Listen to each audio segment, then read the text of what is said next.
Поплавени улици во Тетово за време на обилните врнежи од дожд кој трае околу 1 час. Водата влегуваше и во дворовите на некои куќи, во гаражи сместени во стамбени згради, а мали езерца се создава и во деловите на патиштата каде има подвозници.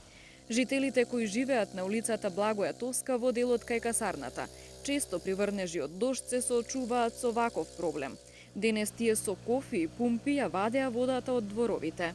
Све што беше у подруми, еве гледате, фрижидерите, не домат, фрижидери за дубоко, све тоа беше у вода, све плиеш. Среќа, колите беа надвор. Нема кај иде водава да не е џидот, кај имаше жита немаше поплава. А сега без жита џидот е. Да.